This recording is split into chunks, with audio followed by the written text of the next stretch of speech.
This brutal warning Nietzsche left about love. She said, "I love you" on Tuesday. By Friday, she was testing your boundaries.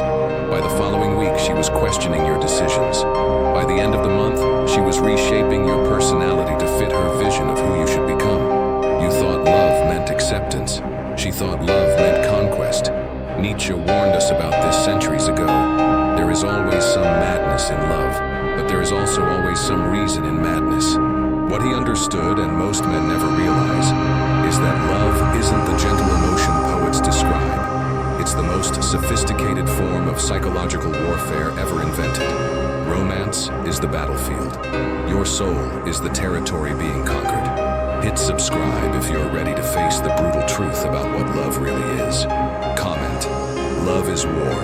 If you've ever watched someone completely change after they said they loved you. Smash that like button to help this reach men who still believe love is innocent. Only sharing Nietzsche's darkest insights if we hit 20,000 likes in 48 hours. This knowledge is too dangerous for casual viewers. Section 1, the possession protocol. When love becomes conquest, love isn't what happens when someone accepts you as you are. Love is what happens when someone decides to remake you according to their vision of what you should become. Nietzsche understood this brutal truth. In love, there is always one who kisses and one who offers the cheek. The question isn't whether you'll be conquered in love. The question is whether you'll recognize the conquest while it's happening. The philosopher's recognition of romantic warfare. Nietzsche wrote, "Every man has his price." This is not true, but for every man there exists a bait which he cannot resist swallowing. In love, that bait is the promise of unconditional acceptance paired with the gradual demand for total transformation. The person who loves you begins the relationship by celebrating your authentic self, then spends months or years systematically destroying that self to create someone who better serves their emotional, psychological, and practical needs. The gradual identity erosion process. Michael experienced this transformation without recognizing it until it was complete. Sarah initially loved his independence, his passion for photography, his circle of close male friends, his Saturday morning gym routine, his preference for quiet evenings reading instead of constant social activity. 6 months later, his camera gathered dust because Sarah needed quality time together. Instead of his selfish hobbies, his friends became bad influences who didn't understand their relationship. His gym time became obsessive and took away from us time. His reading became antisocial behavior that made her feel ignored and unloved. Michael didn't notice each individual change because they came disguised as requests, concerns, and expressions of love. By the time he realized what had happened, he'd become a stranger to himself, but exactly the man Sarah had envisioned from the beginning. The love-bombing conquest strategy. The process begins with what psychologists now call love bombing. Overwhelming displays of affection, attention, and acceptance designed to make you emotionally dependent on their approval. During this phase, you feel more loved, understood, and appreciated than ever before. This isn't accident, it's strategy. The intense positive reinforcement creates emotional addiction that makes you desperate to maintain their approval once they begin the modification process. The criticism disguised as care. Phase 2 involves subtle criticisms disguised as caring observations. "I worry about you spending so much time alone. Your friends seem to bring out a different side of you. I just want you to reach your full potential." Each criticism comes wrapped in love, making resistance feel like rejecting their care rather than defending your autonomy. The modifications they request always seem reasonable individually, even as they systematically dismantle your personality, interests, relationships, and goals. The emotional hostage situation. Once you're emotionally invested, they begin using that investment as leverage for continued transformation. Your love for them becomes the weapon they use against your love for yourself. Maintaining the relationship requires sacrificing pieces of your identity until nothing remains but what serves their vision. You become emotionally hostage to someone who claims to love you while systematically destroying who you are. The social circle reconstruction. True conquest requires isolating you from influences that might remind you of who you used to be. Old friends who knew your authentic self become problems to be solved. Family members who question the changes become enemies to be managed. Anyone who reflects your former identity becomes a threat to be eliminated. This isolation isn't accidental. It's essential for completing the personality reconstruction project that began the moment they said, "I love you." The goalpost movement strategy. Each time you adapt to their requests, new issues emerge that require further modification. The goalposts constantly move because the goal was never your improvement. It was your complete surrender to their vision of who you should be.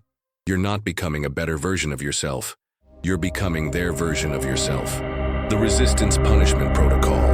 When you attempt to maintain boundaries or preserve aspects of your original identity, you face emotional punishment designed to break your resistance. Withdrawal of affection, expressions of disappointment, threats of relationship termination, all calibrated to make compliance feel like the only option for preserving love. Your authentic self becomes the enemy of your relationship, forcing you to choose between being yourself and being loved. Nietzsche's warning about romantic conquest. Nietzsche saw that what we call love often functions as the most sophisticated form of psychological domination ever developed. The conqueror doesn't use force, they use affection. They don't demand surrender, they request transformation for your own good. The philosopher understood that romantic love, stripped of its poetic disguises, is often a battle for control over another person's identity, values, goals, and soul. The Stockholm Syndrome of romance. Eventually, you begin to believe that their version of you is superior to your authentic self. You become grateful for their improvements and ashamed of who you used to be. This psychological surrender completes the conquest. You become your own prison guard, maintaining their vision of you even when they're not watching. Comment: conquered by love. If you've ever lost yourself completely while believing you are becoming a better person. Section 2. The weakness weaponization. How vulnerability becomes ammunition. The moment you reveal your deepest fears, insecurities, and vulnerabilities to someone who claims to love you, you hand them the blueprints for your psychological destruction. Nietzsche wrote, "What does not kill me makes me stronger." But what he understood, and most lovers never realize, is that the person closest to you often knows exactly how to kill you emotionally without leaving fingerprints. The philosopher's understanding of emotional intelligence as warfare. Nietzsche recognized that intimate knowledge of someone's psychological landscape provides the perfect map for both healing and destruction. The person who knows your triggers, your traumas, your secret shames, and your deepest longings possesses the ultimate weapons for psychological manipulation. Love creates the intimacy that makes this weaponization possible. Trust provides the ammunition. Vulnerability loads the gun. The confession trap mechanism. David made the mistake of complete emotional transparency with Jennifer. He shared his childhood trauma of being abandoned by his father, his deep-seated fear of being unworthy of love, his anxiety about financial security, his secret shame about his body image, his terror of ending up alone. Jennifer listened with apparent compassion, held him while he cried, and promised to love him exactly as he was. 6 months later, during their first major argument, every vulnerability he'd shared became a weapon pointed at his heart. Maybe you're just like your father, incapable of real commitment. Your insecurity is exhausting. No wonder you're afraid of being alone. You're so worried about money because you don't believe you deserve success. Each psychological bullet found its target because he'd drawn the map himself. The emotional archaeology exploitation. People who claim to love you often become emotional archaeologists, digging through your psychological history to uncover buried traumas, unresolved conflicts, and secret fears. This excavation feels like intimacy and healing during good times. During conflicts, however, this archaeological knowledge becomes an arsenal of psychological weapons designed to inflict maximum emotional damage with surgical precision. The insecurity amplification strategy. Your lover learns your deepest insecurities not to help you overcome them, but to subtly amplify them when you display independence or resistance to their control. The fear you shared becomes the pressure point they manipulate to maintain dominance. If you're insecure about your intelligence, they'll make subtle comments about your simple perspectives during disagreements. If you're afraid of abandonment, they'll threaten to leave whenever you assert boundaries. Your vulnerabilities become their control mechanisms. The trigger management system. Once someone understands your psychological triggers, they can activate them at will to create emotional states that serve their purposes. They know exactly what to say to make you feel guilty, insecure, angry, or desperate for their approval. This trigger management allows them to control your emotional state and, by extension, your behavior without appearing obviously manipulative. The trauma bonding creation. Sophisticated emotional manipulators use your shared vulnerabilities to create trauma bonds that feel like deep connection, but actually function as psychological chains. They become both the source of your pain and the provider of your comfort, creating addiction-like dependency. You begin to believe that only they can understand your pain because they're the ones inflicting it, while simultaneously offering relief. The healing promise betrayal. They promise to help you heal from past traumas while simultaneously creating new ones that mirror your original wounds. This keeps you in a constant state of needing their love, while never actually receiving the healing they promised. Your emotional wounds become their job security, keeping you dependent while ensuring you never actually recover enough to leave. The comparative vulnerability strategy. They share their own vulnerabilities strategically, creating false equivalency that makes their manipulation seem like mutual intimacy, rather than one-sided exploitation. Your shared secrets create the illusion of equal vulnerability, while they maintain emotional superiority. This false mutuality prevents you from recognizing that the relationship has become psychologically abusive because we both have issues. The projection, weaponization. Your admitted flaws and past mistakes become the explanations for all relationship problems. When they behave badly, it's because your insecurities triggered their reaction. When conflicts arise, it's because your unresolved trauma created the dynamic.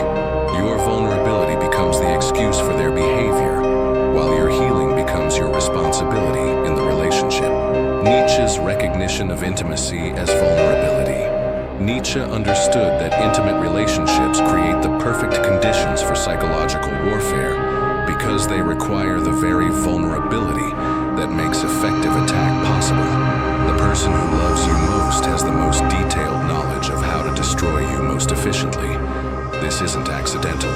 Intimate knowledge naturally creates the potential for both profound healing and devastating destruction. The emotional intelligence perversion. What society calls emotional intelligence often becomes emotional manipulation in relationships. Understanding someone's feelings, needs, and psychological patterns can be used for their benefit or against them. The same skills that create deep connection can create deep control when used by someone who prioritizes their own needs over your well-being. The recovery impossibility. Once someone has weaponized your vulnerabilities against you, recovering trust becomes nearly impossible because you can never unshare what you've revealed. They will always possess the ammunition to destroy you, making the relationship feel simultaneously essential and dangerous. You become trapped between the need for connection and the terror of further emotional destruction. Comment: weaponized vulnerabilities.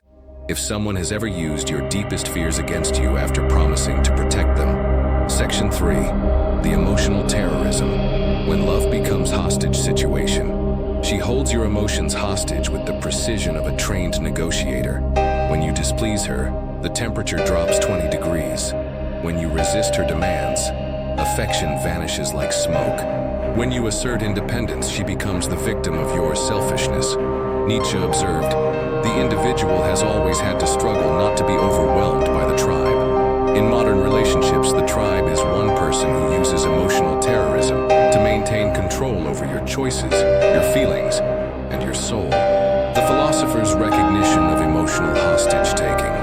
Nietzsche understood that power in relationships doesn't come from physical force. It comes from controlling access to emotional needs that humans cannot live without. The person who controls love, validation, approval, and affection holds absolute power over someone who depends on them for psychological survival.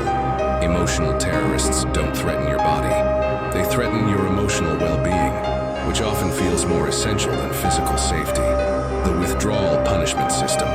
Marcus learned this lesson when he decided to spend a weekend camping with his college friends instead of staying home with Lisa.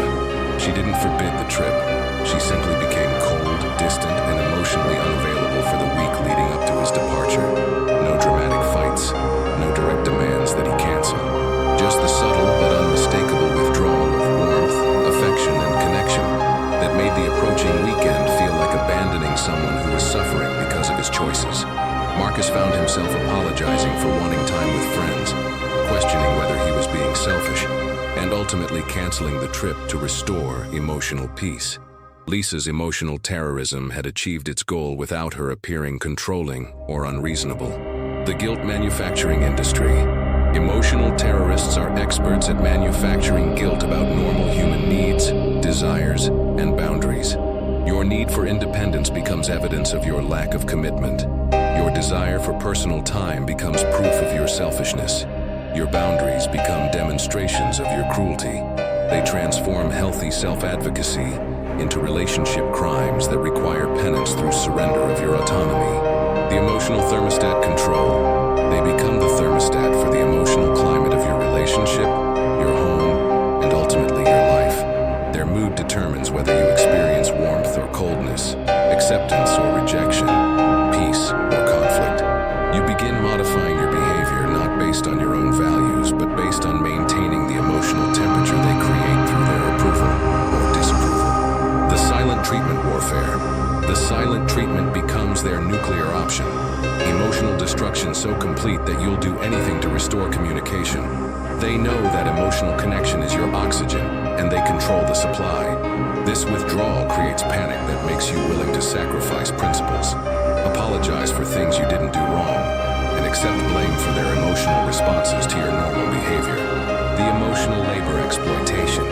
You become responsible for managing their emotions while they accept no responsibility for managing yours. When they're upset, it's your job to fix it. When you're upset, it's your fault for creating problems. This asymmetry creates a relationship where your emotional needs become selfish, while theirs become sacred, ensuring that conflicts always resolve in their favor. The happiness hostage strategy. Your happiness becomes dependent on their approval, to the point where you lose the ability to feel good about yourself without their validation. They become the gatekeeper of your emotional well-being, doling out approval when you comply and withdrawing it when you resist. This dependency makes leaving feel impossible because they've become your primary source of emotional stability, while simultaneously being the primary threat to that stability. The crisis creation cycle. They create emotional crises that require your immediate attention and energy to resolve, preventing you from pursuing interests, relationships, or goals that don't center around their needs. Each crisis feels urgent and legitimate, making your other priorities seem trivial by comparison. This crisis cycle ensures that your life revolves around managing their emotional emergencies rather than building your own emotional strength. The victim identity weaponization. When you resist their control, they immediately transform into the victim of your resistance. Your boundary setting becomes their oppression. Your self-advocacy becomes their abuse. Your independence becomes their abandonment. This victim transformation makes you the aggressor for defending yourself, creating guilt that compels you to surrender your position to restore their victim status. The emotional gaslighting protocol. They convince you that your emotional responses to their behavior are overreactions, misunderstandings, or signs of your own psychological problems. Your justified anger becomes your anger issues. Your reasonable hurt becomes your oversensitivity. This gaslighting makes you doubt your own emotional reality while accepting their interpretation of every interaction. Nietzsche's understanding of emotional tyranny. Nietzsche recognized that the most effective tyranny doesn't use physical force. It uses emotional manipulation to make the victim complicit in their own oppression. The emotional terrorist makes you choose your chains because the alternative feels like emotional death. The philosopher saw that this type of control is more devastating than physical abuse because it destroys your sense of reality while making you grateful for the destruction. The Stockholm Syndrome development. Eventually, you begin to identify with your emotional captor, defending their behavior to others and blaming yourself for their treatment of you. You become the enforcer of your own emotional imprisonment, maintaining their control even when they're not present. This psychological capture is so complete that freedom begins to feel more terrifying than captivity. The recovery resistance. Breaking free from emotional terrorism requires accepting that someone who claims to love you has been systematically destroying your psychological independence. This recognition is so painful that many people prefer to remain captive rather than face the truth about their relationship. The emotional terrorist counts on this resistance to keep you trapped in cycles of abuse disguised as love. Comment emotional hostage if you've ever felt like your feelings were being held for ransom by someone who claimed to love you. Section 4. The love illusion liberation. Breaking free from romantic warfare. Plus truth. The most dangerous moment in any psychological war is when you finally see the battlefield clearly, when you recognize that what you called love was actually conquest, what you called intimacy was actually surveillance, and what you called care was actually control. Nietzsche's final warning was also his greatest gift. The higher we soar, the smaller we appear to those who cannot fly. Breaking free from romantic warfare requires accepting that most people can't handle the flight to authentic love. They prefer the control that comes with emotional ground warfare. The philosopher's path to romantic liberation. Nietzsche understood that true freedom requires what he called self-overcoming, the courage to destroy comfortable illusions and face uncomfortable truths. In love, this means accepting that most of what we call romance is actually sophisticated psychological manipulation disguised as affection. The path to authentic love requires abandoning the fantasy of love as gentle acceptance and embracing the reality of love as mutual strength between equals who refuse to conquer or be conquered. The recognition that changes everything. Liberation begins with the brutal acknowledgement that you've been participating in your own psychological destruction while calling it love. This recognition is devastating because it means accepting that someone you trusted with your vulnerability used that trust as a weapon against your autonomy. But this devastation is also liberation, because it means you have the power to stop participating in your own conquest. The authentic love versus conquest distinction. Real love, characteristics, celebrates your authentic self without demanding modification, encourages your independence rather than creating dependency, supports your growth even when it doesn't serve their interests, respects your boundaries instead of systematically violating them, takes responsibility for their emotions rather than making you responsible, creates security through consistency rather than control through manipulation, conquest disguised as love, accepts you initially then demands transformation, creates dependency while claiming to want your happiness, supports only growth that serves their vision of who you should become, violates boundaries while claiming concern for the relationship, makes you responsible for their emotional state while dismissing yours, creates security through control rather than through mutual respect. The Emotional Independence Recovery Protocol. Stage 1. Recognize the warfare. Identify the specific ways your personality, relationships, interests, and goals have been systematically modified since the relationship began. List the person you were before versus who you've become. Stage 2. Reclaim your emotional reality. Stop accepting their interpretation of your feelings, motivations, and reactions. Trust your own emotional responses rather than their explanations of what you're really feeling. Stage 3. Rebuild your identity.